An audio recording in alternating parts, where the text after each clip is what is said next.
gimana Bang? Ya. Bang Ijong gimana kabarnya Bang? Baik, makasih teman-teman media udah nyampe sini juga datang buat waktunya. Aku juga hari ini ada tim pengacara aku yang baru yang mau dukung aku buat maju ke depan lagi. Ini kita hari ini mau banding dan udah ada ya Pak ya. Sudah. Ya. Bandingnya seputar apa sih Bang? Kenapa? Banding tentang apa, Jo? Seputar apa tentang? Ya banding kan hak aku kemarin dikasih sama hakim. Ya banding aja. Banding Materi apa yang Bang? nggak Si sesuai. yang menjadi Mana yang tidak terimanya di tidak terima keberatan apa, Jo? Ini Pak Dodi. Baiklah, terima kasih Jong sebagai klien saya. Alhamdulillah beliau memberikan kuasa kepada saya dalam kapasitas saya sebagai pemohon banding.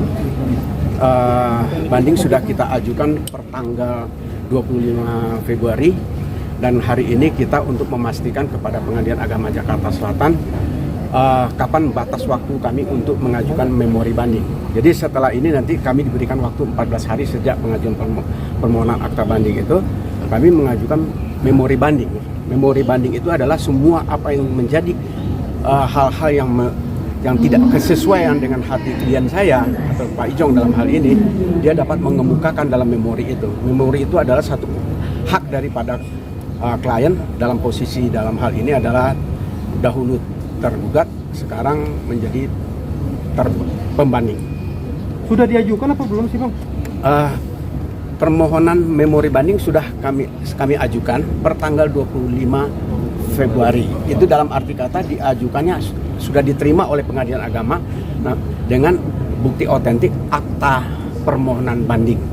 Bang, poinnya apa aja Bang? Banding keberatannya poin-poinnya apa aja Bang? Kalau cerita masalah poin keberatan, tentunya tidak etis kalau saya menceritakan agak mundur ke belakang, karena perkara ini adalah perkara yang sudah masuk tingkat kedua kepada Pengadilan Tinggi Agama DKI Jakarta.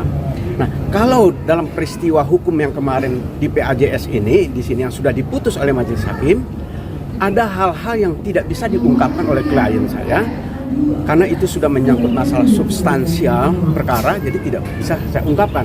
Tapi yang terpenting adalah bahwa Pak Ijong ini mengajukan banding dengan catatan merasa ada ketidakadilan. Nah, kalau merasa ketidakadilan kan semuanya bisa saja, dari titik koma pun kalau nggak adil bisa juga dibandingkan.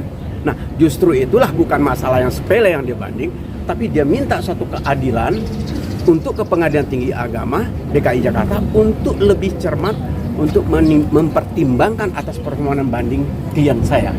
Itu kira-kira. Bang Ijong, kemarin Om Benny mengatakan kalau keberatan atau bandingnya Bang Ijong ini karena tuntutan tenaga yang tidak.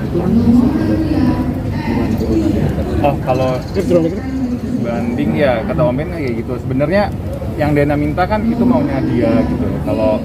Kalau sesuai sih nggak apa-apa. Aku sih sama sekali nggak keberatan gitu. Soalnya selama ini kan juga anak-anak nggak pernah kekurangan gitu.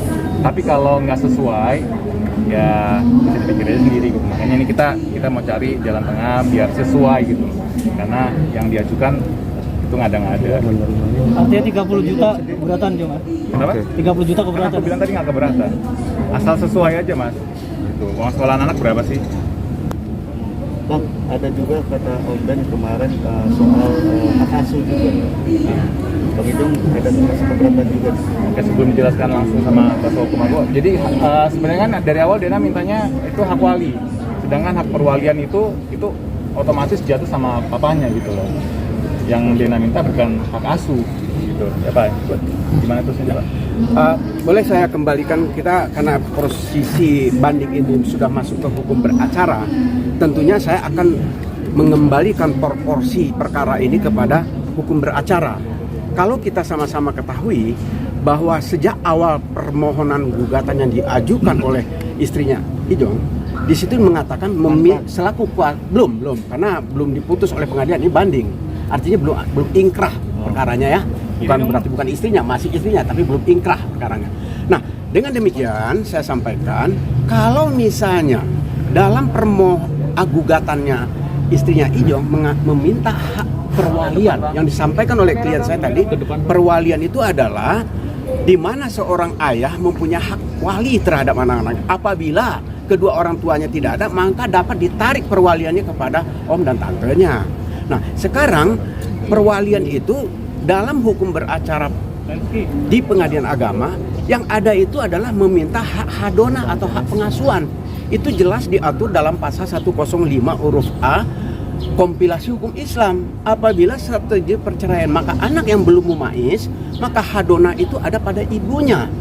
Tapi tidak serta-merta langsung kepada ibunya, dilihat dulu oleh majelis, ditinjau dulu, dilihat lagi apakah ibunya pantas untuk mengasuh. Nah, inilah yang harus dicermati oleh majelis hakim.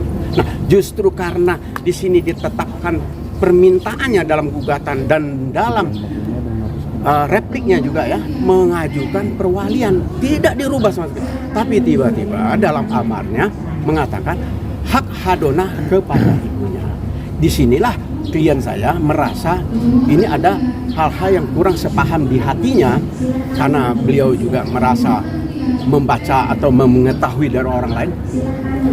Rule of the game-nya juga jelas kepada siapa yang memohon dan kepada siapa itu. Karena ini perwalian dia minta. Itu saja poinnya ya. Tapi Bang, kan masih satu rumah kata Mbak Des. Sebenarnya apa sih yang menjadi permasalahan, Pak? Maksudnya permasalahan apa? Ya kan masih satu rumah, artinya kan hak asuh bisa bareng-bareng. Oh, hak asuh pasti akan bersama nantinya gitu. Mau gimana pun juga anak-anak tetap akan sama aku dan Dona. Kalau satu rumah enggak sih, rumah itu rumah aku gitu loh. Dari dulu juga apapun 100% penghasilan dari aku gitu kan. Jadi ini juga kita lagi tahap untuk pindah-pindah juga gitu. Kabarnya mau dijual, Bang. Kenapa? Kabarnya mau dijual, benar. Mau dijual ya. Kan dia minta gue negin, dikasih aja. Bang Ijong, soal Dina yang marah kan kemarin maaf yang Bang Ijong ketemu teman perempuan tuh sambil bawa anak-anak itu Oh, apa? Sebenarnya katanya nggak usah dikomen, cuman gini. Aku bawa anak-anak bisa bebas kemanapun dan dimanapun gitu. Toh juga kan aku bawa anak-anak nggak akan ke tempat-tempat yang jelek ya, apalagi mencelakakan anak gitu. Jadi misalnya contohnya lucu aja, misalnya aku bawa ke mall, pasti apalagi di bidangnya aku kan, aku entertain gitu kan, pasti ketemu banyak teman juga, teman artis, siapapun itu gitu, bisa fans juga gitu. Nah, aku kemarin ketemu teman pemain juga, pemain sinetron juga gitu. Bilang masih ya gitu. Ketemu, "Hai, apa kabar ya? Abang Zek semuanya lucu banget." gitu. Nah, itu dibilang pacar, dibilang atau teman dekat gitu. Ya, bisa diartikan sendirilah segimana negatifnya gitu. Itu aja sih. Kecewa iya, marah sih udah biasa gitu.